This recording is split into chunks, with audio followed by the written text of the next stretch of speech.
ঠিক আছে। হ্যাঁ গাইস, আজকে হচ্ছে যে ঈদের দিন ছিল, কোরবানির।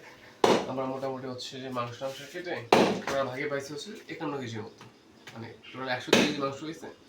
আমরা আমাদের ভাগে পেয়েছি হচ্ছে যে 102, মানে 51 কেজি। তো মোটামুটি হচ্ছে আমরা ভাগ দিয়েছিলাম কয়টা বলবো, 50টার মতো। মানে প্রথমটা ছিল 45টার মতো, পরবর্তী বাড়া হচ্ছে 50টা করা হয়েছে। দেখা গেলো যে তবুও শর্ট আমাদের গ্রামে, তো আমরা দিচ্ছি না মাংস টাকা দেওয়া লাগবে।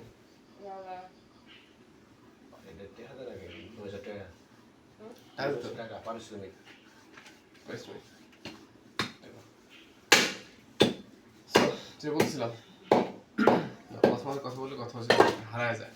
তো মেইন যে বিষয়টা এখন বলা হচ্ছে, মানুষের দেওয়ার মধ্যে আমরা একটা প্রশান্তি কাজ করে। আপনি যখন একটা মানুষের মুখে হাসি ফোটাবেন বা আপনি যখন কাউকে কিছু দিবেন, তখন দেখবেন যে অন্তর থেকে আলাদা একটা প্রশান্তি চলে আসছে, যেটা আপনি লক্ষ কোটি টাকা খরচ করে হচ্ছে যে প্রশান্তিটা পাবেন না।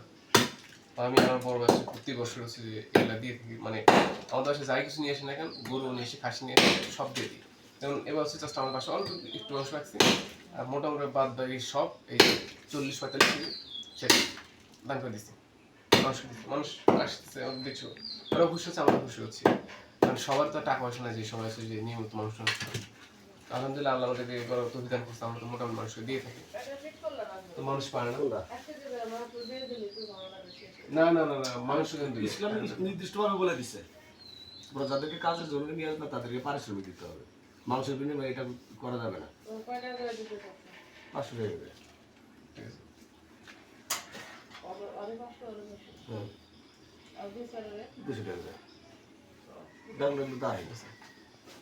যে আপনারা হচ্ছে যে কখনো যদি কোরবানি করেন বা সাহায্য নেন, তাহলে তাদেরকে টাকা দিবেন, মাংস দিবেন খাওয়ার জন্য, বাট ওই টাকা থেকে মাংস দিবেন না আর কি।